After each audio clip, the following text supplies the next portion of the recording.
The neighborhood was silent, save for the crunch of gravel under Karen's heels as she stormed toward my mailbox, a USB drive clutched in her manicured fist.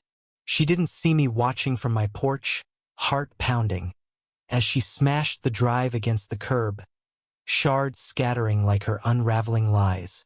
For months, she'd ruled our HOA with an iron grip, fining families for unapproved flower beds, threatening evictions over minor infractions.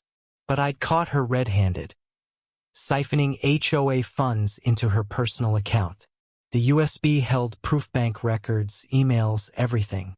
She thought she'd won by destroying it. She was wrong. I'd suspected Karen's corruption when my neighbor, Mrs. Lopez, tearfully confessed she'd paid a $500 fine for a non-compliant fence that met every code. Digging through public HOA filings, I found discrepancies thousands unaccounted for. Late nights became a blur of emails to banks, cross-referencing deposits. When I confronted Karen at a meeting, she sneered, "Prove it." So I did. I recorded her admitting to creative accounting during a heated argument, saved screenshots of her falsified reports, and backed it all up on a cloud drive. The USB she destroyed? A decoy. I'd slipped it into her mailbox with an anonymous note, knowing her paranoia would do the rest. Her smug triumph as she crushed it was the bait I needed. The next day, I uploaded the real evidence to a private server and emailed it to the HOA board, local police, and our lawyer, Mr. Chun. But Karen didn't go quietly. She stormed my lawn, face twisted with rage, accusing me of slander. "You're ruining my life," she screamed, as neighbors peeked through blinds. I stayed calm, phone recording. "You ruined yourself, Karen." Then came the twist. Mrs. Lopez, timid and frail, stepped forward, her voice shaking but firm.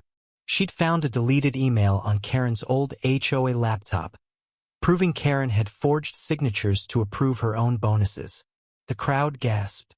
Mrs. Lopez, the quiet widow we'd all underestimated, had been investigating too. Her courage lit a fire in us all.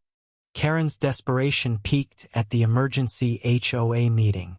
She arrived in a tailored suit, hair perfect, spinning tales of hackers framing her. But Mr. Chun projected my evidence on a screen.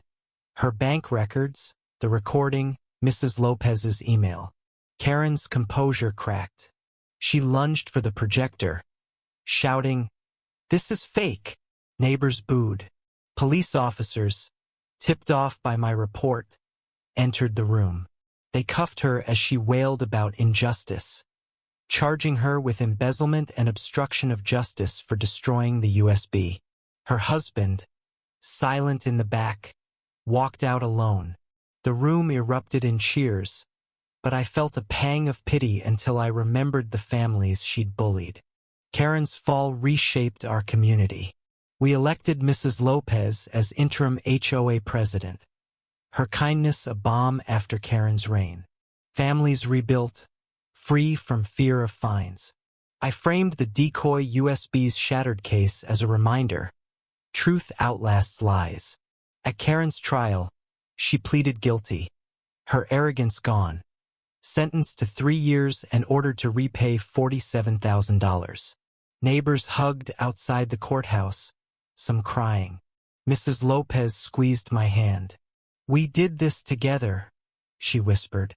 I nodded, humbled by her strength.